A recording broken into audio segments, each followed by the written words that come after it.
YouTube, and welcome to another episode of the Albino Rhino beer review. Good or bad or old or new. Yeah, I was singing Sage's theme song.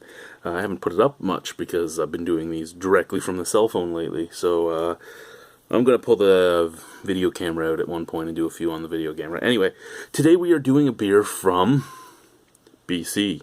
Thank you, Steve, for sending this out.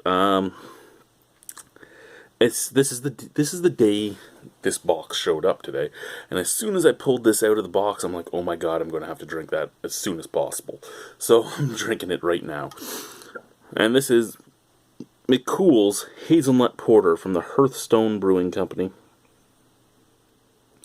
Well, Hearthstone Brewery. This one has an actual name. Usually it's just, the style with a... with some type of glyph. Now this still has a glyph. It has the sun glyph. Beautiful. Beautiful, very subtle, very subtle yet very eye-popping labels on these. This one is the most unlike the rest, I'd say, because it's not as angled, not as pretty as the other glyphs, in my opinion. But that don't matter because it's still a nice thing. Now, a hazelnut porter. Ooh, I love porters and I love hazelnuts. I especially love hazelnut chocolate. Yeah, I know what I'm talking about. I'm talking about the Nutella. Oh, the Nutella. 5% alcohol by volume. 15 IBU. And this is in North Vancouver, BC. Let's pop her. Let's pour her into the glass. Let's drink it up.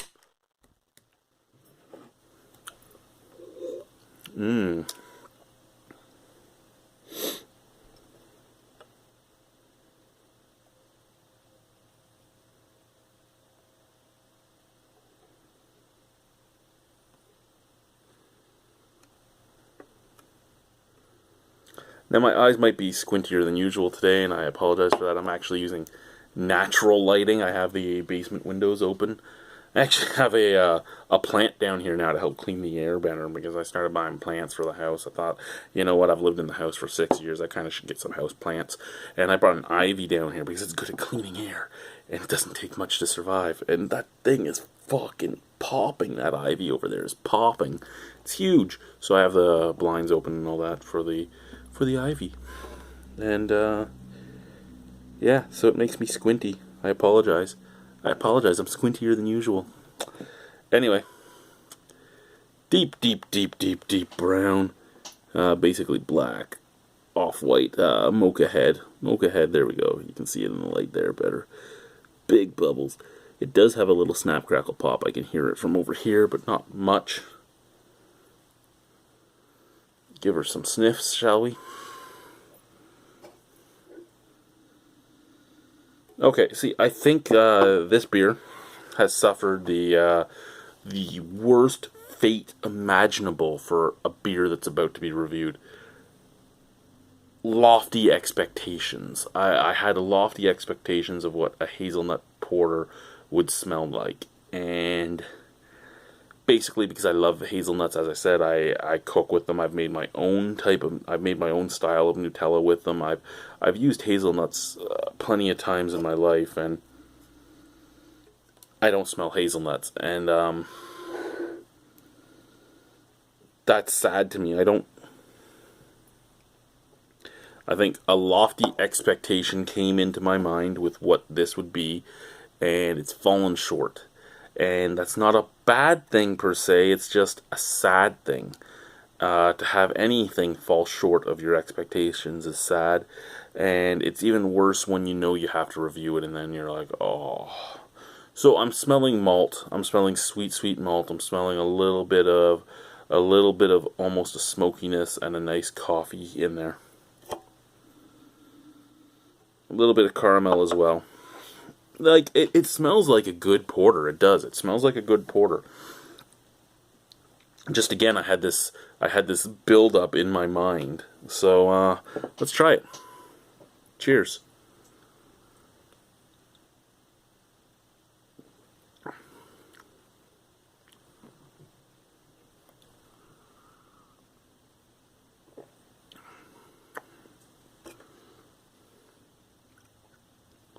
Okay. So, I had this build up in my mind that ended up falling short. And then I drank it. And it comes back a little bit. It revives itself a little bit. But it does fall short in some aspects. There is a very earthy, nutty bitterness on the back end. Exactly what I would have expected. Almost like an imperial nut brown, and when you're using a hazelnut, you're using more than like a chestnut or a walnut or anything like that. It's a very, very intense flavor, and you get this really chalky, earthy bitterness on the back end, and it also mixes with the hops, which are also earthy. It's very English-esque.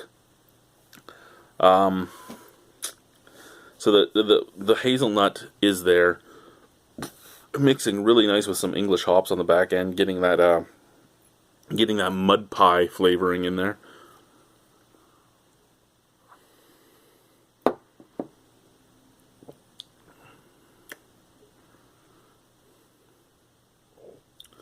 Almost get a it has a very, very charred flavor too, like charred wood even, almost cigarette butt-ish.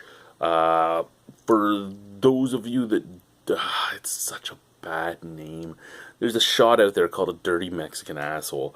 I didn't name it, so don't get mad at me about that. But what it is you take when you could smoke in bars, you would take the cigarette ashtray, you would pull the butts out, you would pour a shot of tequila in the ashes, and you would chug the ashes.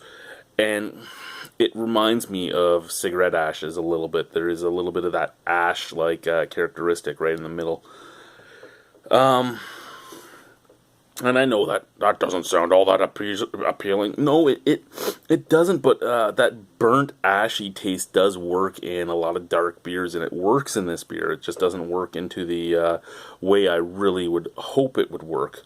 A little bit of caramel and molasses up at the forefront. Then you get that ashy bitterness, and then you get that hazelnut chalkiness and English hop dryness and earthiness. All around, not a bad beer. Surprised me more than I thought it would after I smelt it. I had high expectations, and then I hit it low, and then I hit about the medium level. I don't mind this beer. Do I think I could drink it a lot? Probably not. It's actually, of all the beers he even sent me from Hearthstone, it's probably my least favorite Hearthstone beer. If you like really charred barrel-aged beers, or you like that kind of ash taste, that almost like railway tie taste, beer for you. If you like nut browns, it might be there for you. I mean, it does have that nuttiness to it. It just is a lot more dry and chalky than a lot of nut browns have been.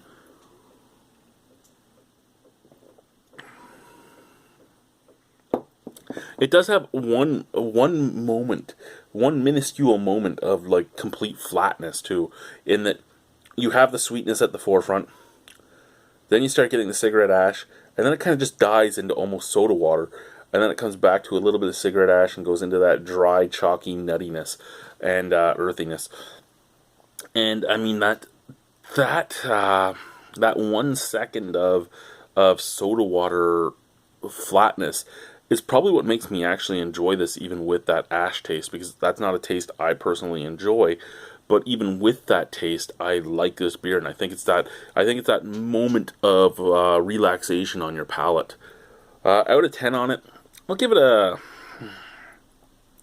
See, I'm tossing back and forth from a Rhino above average beer of 7 or up, and the Rhino just below what I really like of 6.75. So I'm tossing between a 6.75 and a 7.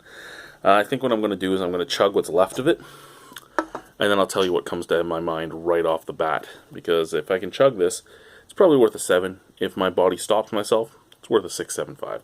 So let's try it. Cheers.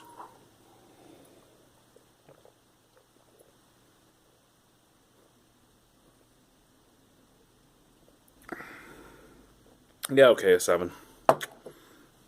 It's not a bad beer. It's my least favorite of the Hearthstones, but I'm still glad I got to try it. Thank you very much, Steve. Thank you guys for watching. Have a wonderful evening.